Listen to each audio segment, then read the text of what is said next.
And station, this is Houston. Are you guys ready for the event? Go ahead, we are ready.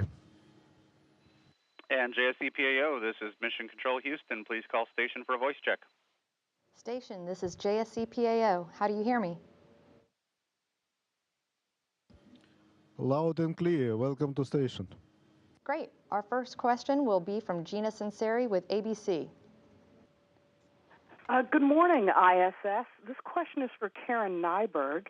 You've had quite the experience creating items up in space for your son. Tell me a little bit about that and what ingenuity that's taken.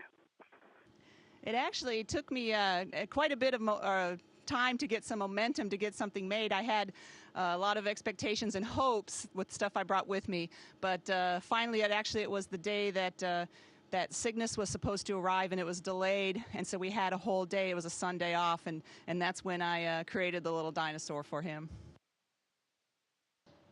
Bill Harwood, we're ready for your question. Question for Karen. Could you give us a little preview of what you're looking forward to coming home? You've been away a long time. Obviously, you've got a thematic ride coming up. Tell us a little bit about what you're looking forward to. Yeah, I think the ride is going to be a wild ride and a lot of fun. But more than anything, I'm, of course, looking forward to seeing my husband and my son. Okay, moving on, we will go with Elizabeth Howell with Universe Today. Hello, what sort of modifications have you made to fit 9 people on board? Hi, this is Luca Parmitano. So one of the things we had to do was actually make space for them. We had to move our Soyuz, which was docked to the MRM port. We moved to a different port so that the new crew could get there. So that was the first modification we had to make. And then also we had to adjust for emergency procedure. All our procedures are trained and worked out for a crew of 6. Now we are 9, and so we had to come up with a way to respond in case something happens. And the last modification, but probably the most important for everyday life, was find a space for the crew to sleep. So in the end, we decided that the old crew has seniority and would stay in the crew quarters that we had before. And the new crew was kind enough to just pick one of the modules. They're all nice, spacious, and cozy, and they each picked one, and that's where they're sleeping. Or Bill Harwood with CBS, if you have a follow-up.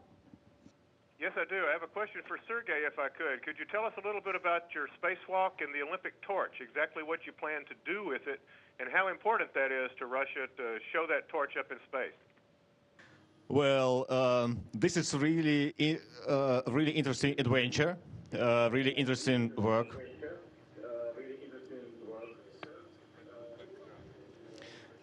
And I'm honestly looking forward to this, my first in-a-life spacewalk. We will perform usual EVA with some special task to make photos and video with Olympic torch.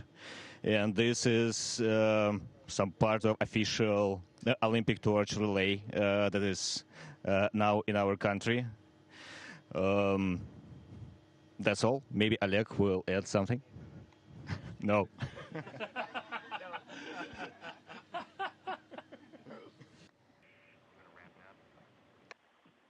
Okay, no problem. So if you were to be able to have a crew of 9 up there regularly, can you talk a little bit about how much more science could be done, and also what facilities would need to be modified to keep 9 people busy?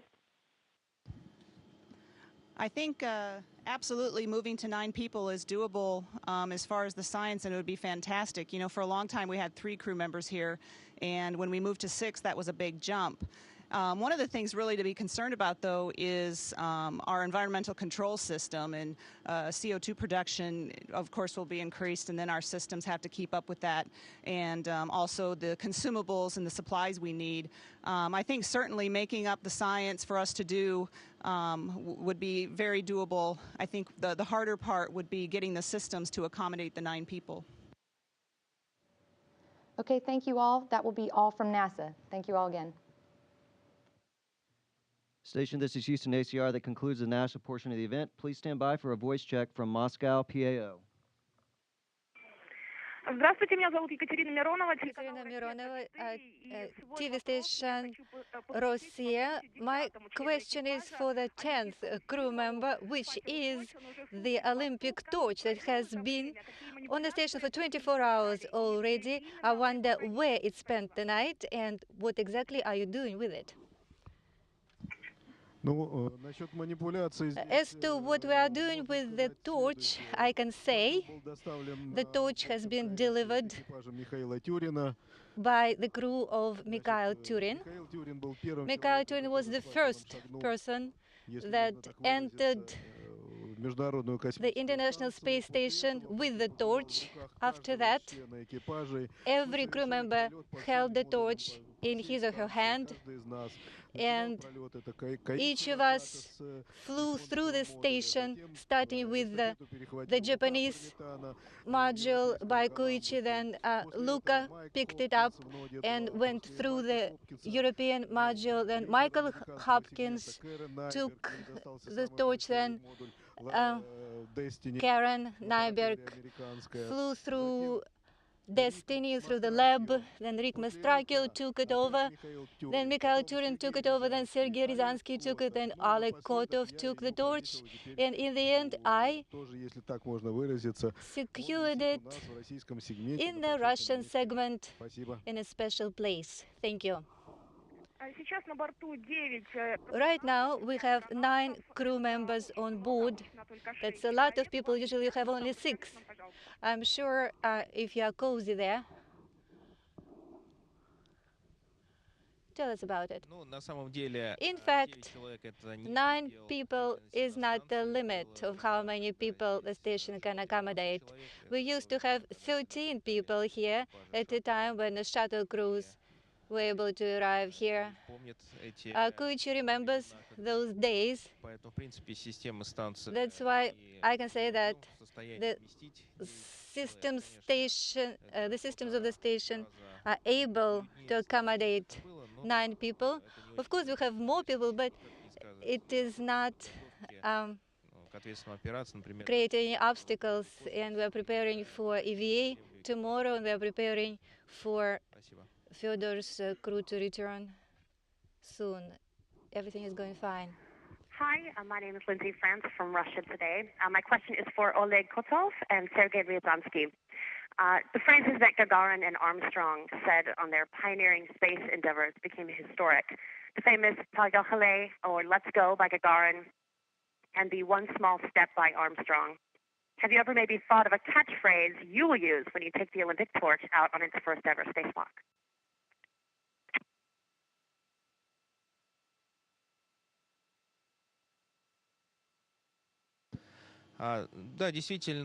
Yes, in fact, if it is something important, it needs to be followed up with some kind of set of words. Probably we will just try to forward the Olympic Games, general health, and athletics activities in the whole world. We are not going to be too original. And now a question for Oleg and Sergey. Please tell us a little more what exactly is going to happen, how you are going to hand over the torch, what exactly you are going to do with it when you are out of the station. Well, once again, I'll have to say that this is not the only task that we are going to have. This will be just one stage of the whole session of activities outside the station this time.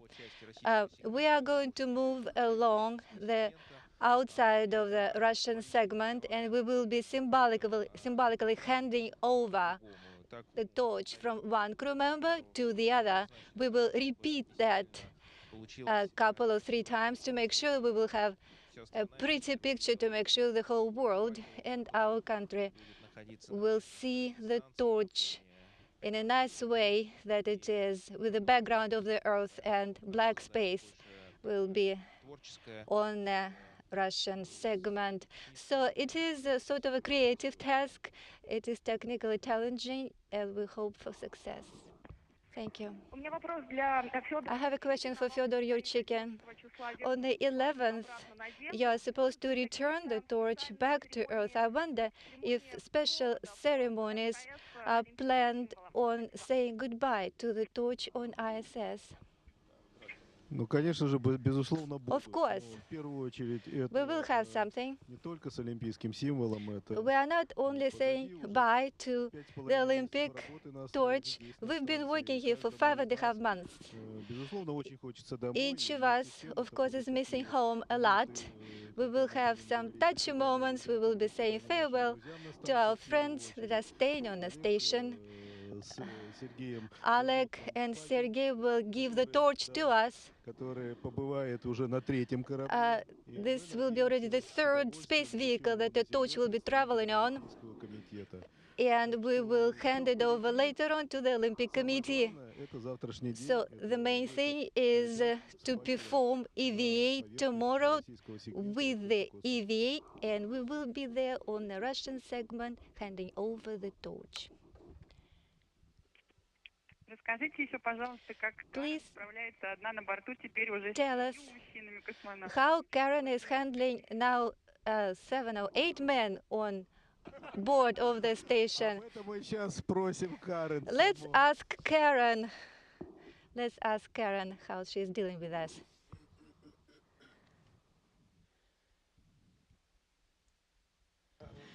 These guys are like a group of brothers for me. I've been in the mechanical engineering field for most of my adult life, and in that field I'm usually among 20% or so females, so I'm accustomed to that, and these guys are all great, so it's been fantastic.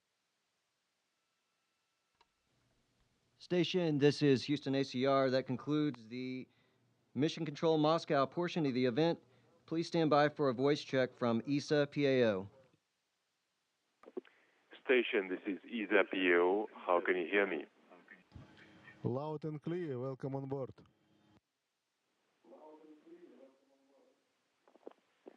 We're here in Esrin, and we'll go on with the questions. First question. Hello, everybody. This is Andreana D'Aquino speaking from Rome, ADN Press Agency. My first question is for Luca. Ciao Luca, stai per tornare sulla Terra. About to come back to Earth. Di questa lunga missione. What is your conclusion of this long mission in space? Well, the first thing that I wanted to say is that it didn't feel long at all. These 5.5 months went by in one moment with so many things happening. A mission that was really full of specific events, and I hope of great results, starting from the first event, one of the first missions that we completed in within 4 orbits, the arrival of the ATV, 2 EVAs, even though one ended pretty quickly, and then 2 more vehicles that arrived at station and were captured with the robotic arm. One, the Japanese module, and then the first Cygnus module. And then this re-entry with the movement of the Soyuz and with the Olympic torch. So from my standpoint, 100% positive experience. La domanda per Luca. The question for Luca. Luca, tu hai detto che Luca, you said that you miss from up there espresso family and even pizza, and obviously everything else, but do you already have a feel for what you're going to be missing about space once you've returned? Ciao Paolo, Hi Paolo, welcome on board. In order, I would have put the family, then espresso, pizza, and everything else, but when I think about, actually, I'm trying not to think about coming back too much, because even though I'm ready to come back, and it's great to think about seeing my family again and feeling the warmth of people and human contact, I think I will very much miss this environment. It's hard to identify one thing. I will miss everything, really, because the station was my home for the past 6 months. Welcoming home, a home where the work is very specific and it's different. Every day has a different event, and there's never time to get bored. And what the most beautiful view that you can think of. So maybe if the day after tomorrow, I should think about what I'm going to miss above all. What I'm going to miss above everything is the idea of being here, living weightless in this extraordinary world. The view, obviously, what I'm able to see from the cupola is something that I think I will always bring with me, but the physical sensation of being weightless is something that I think I will miss immediately. Hi everybody, this is Marta Meli from Speti 24. A question for Luca. Question for Luca. I would like to come back to you to the second spacewalk, the one that turned you into Superman in the way that you faced the emergency. So on the eve of your return, how are you thinking about that experience, and would you like to go back out there? First of all, welcome aboard. I will immediately answer to the final part of the questions.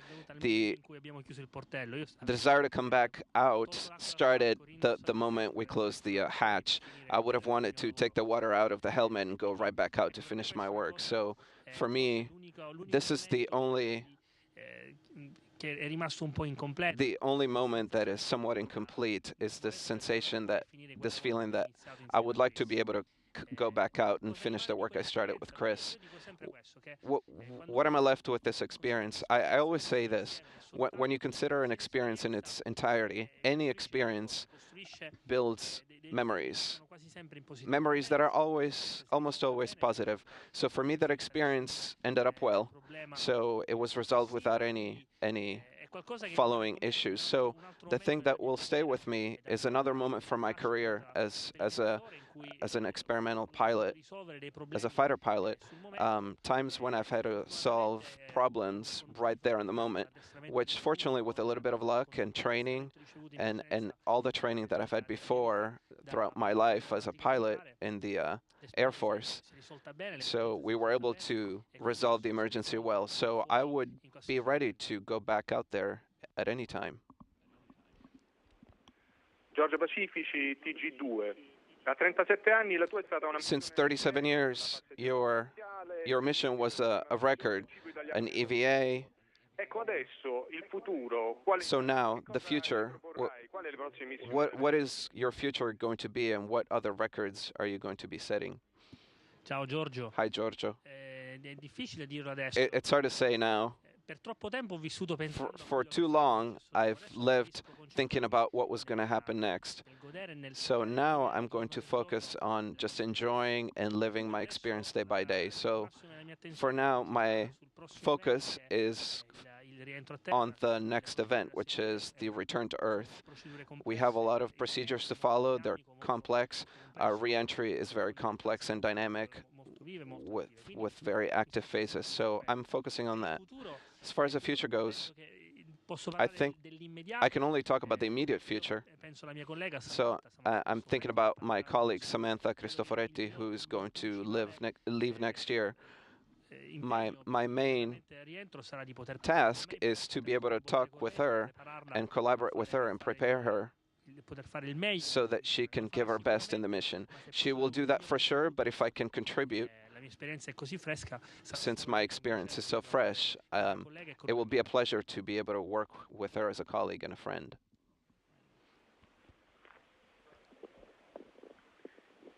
Ancora una domanda per Luca. Another question for Luca. Cosa ti aspetta al tuo rientro a terra? What is expecting you once you come back to Earth? So this, you should be telling me that, because I'm up here, so I don't know what's awaiting. So jokes aside, once we arrive after the landing with the crew, we will be set aside to evaluate medically and scientifically what happened once we get back to Earth. I will let you know that the first images that you will see will be our recovery crew that is going to lift us up and take us away onto some couches. Now, that's not because we don't know how to walk, but to prevent any sort of effect of gravity on our organism and let the scientists to be able to work on 3 bodies that are completely not used to the gravity effect. So the first few hours are going to be about taking samples. Then Fyodor will be taken to Star City in Russia to continue the physiological studies, whereas Karen and I will be taken to the US on a flight as direct as possible to Houston, where they will continue some studies for several days, some physiological studies, and then a rehab period to allow us to come back quickly in shape so that we can resume working here. Paolo D'Angelo, ANSA. A question for the crew, for the Commander Tyurin. You promised a surprise with the torch. What will be? Maybe you think you will light it?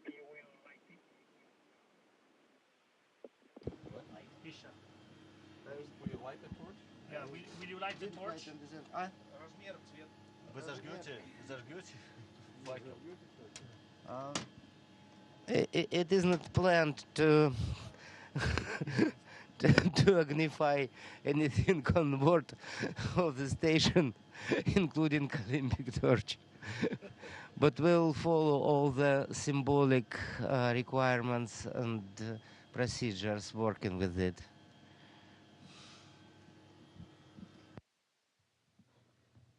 Station, this is Houston ACR. That concludes the ESA portion of the event. Please stand by for a voice check from JAXA PAO.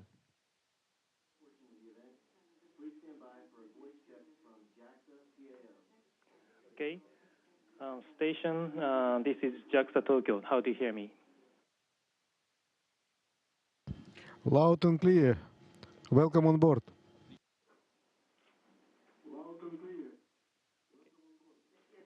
Okay, I'd like to start a portion of the conference. So first question, please.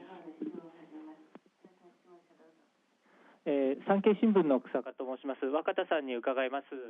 どうもお疲れ様です。昨日ですね、到着直後の更新イベントで、今日からバリバリ仕事をしたいというふうにおっしゃっていました。1日経ちましたが、初日というのは、到着されて初日というのはですね、実際どういうことをされたのか、ぜひご感想も含めて。Can you talk about what you did today and also your impression?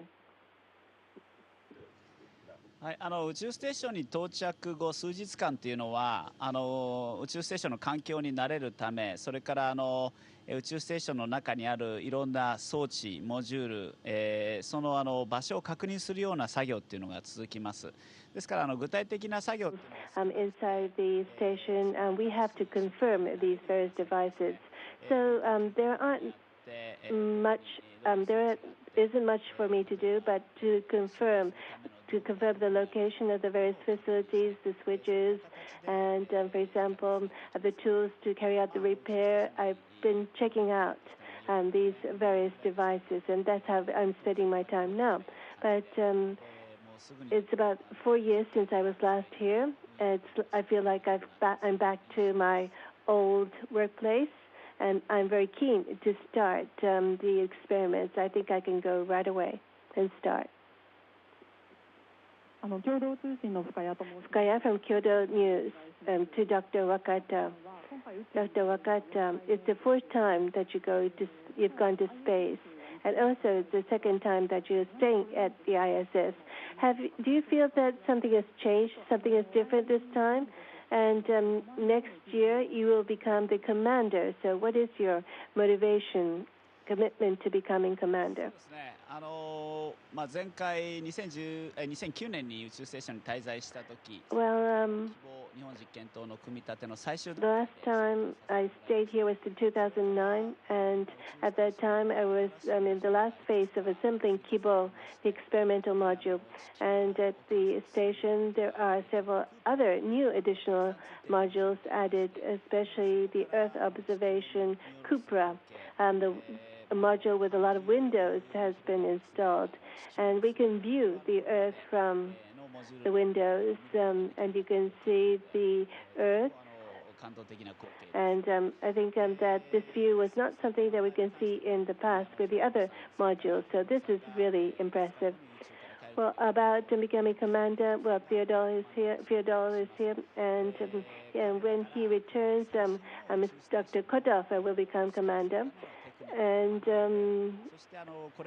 I will be receiving information how to command the station. I think I was blessed with various leaders who have worked above me, and I would like to implement what I've learned from my predecessors and try to work so that I can extract all the capabilities of the crew members.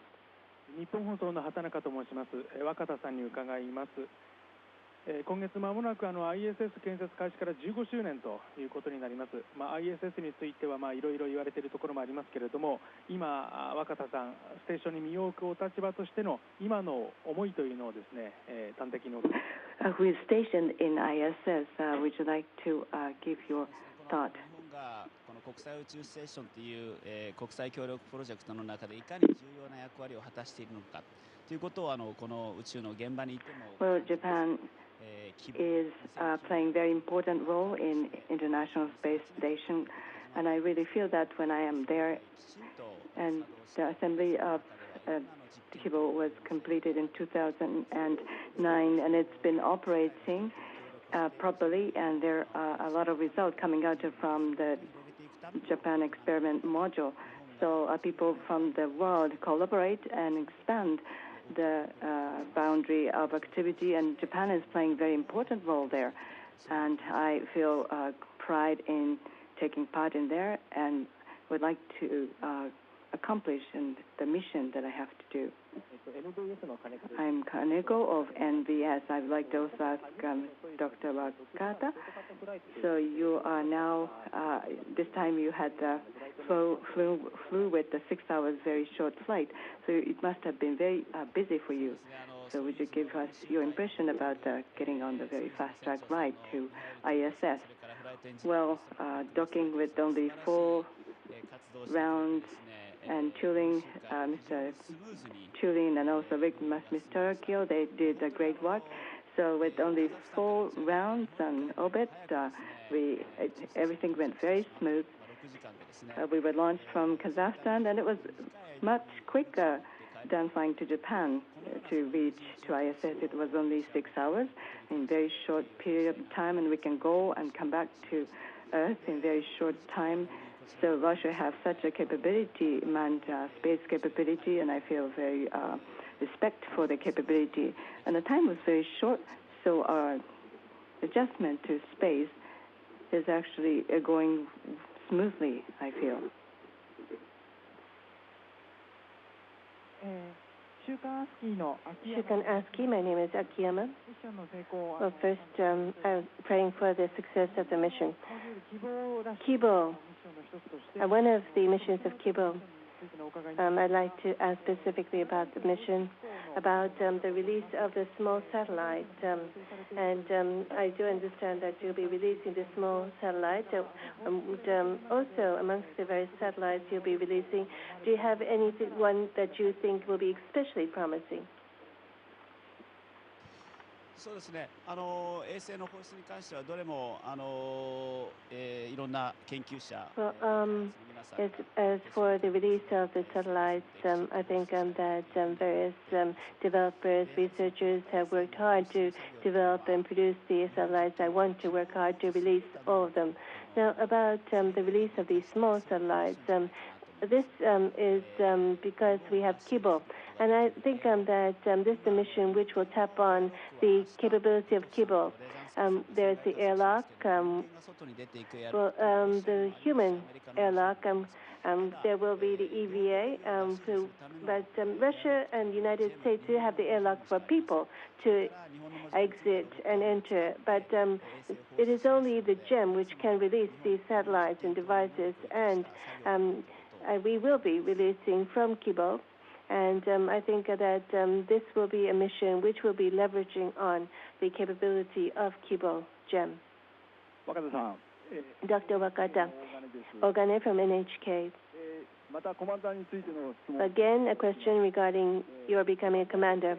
As commander, you want to exert leadership in creating harmony. Can you explain to us how you want to achieve this goal and express to us your commitment and ambition of becoming commander?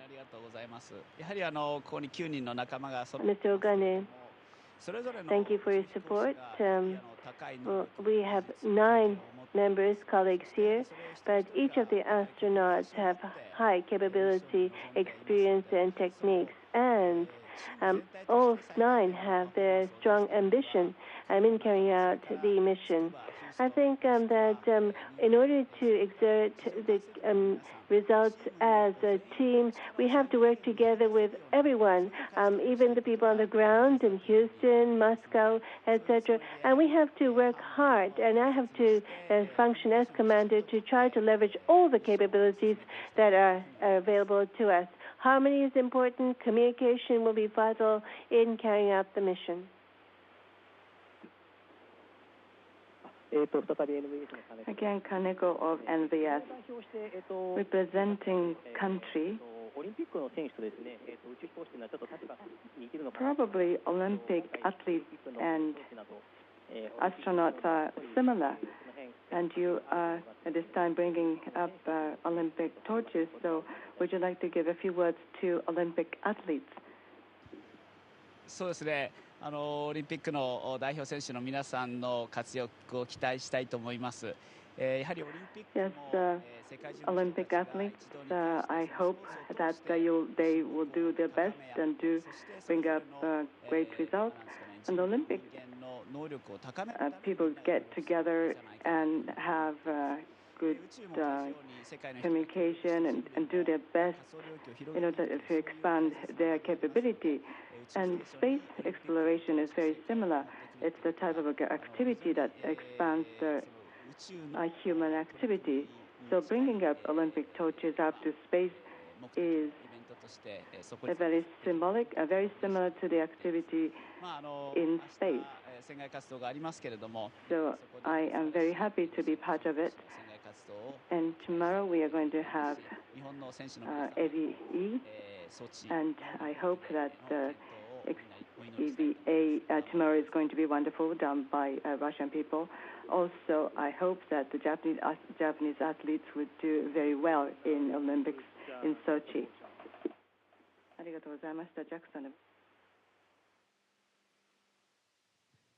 Station, this is Houston ACR. That concludes the event. Thank you.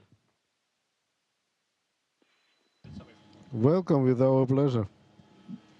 And Station Houston, thank you all to all participants. Station, we're resuming operational audio comm.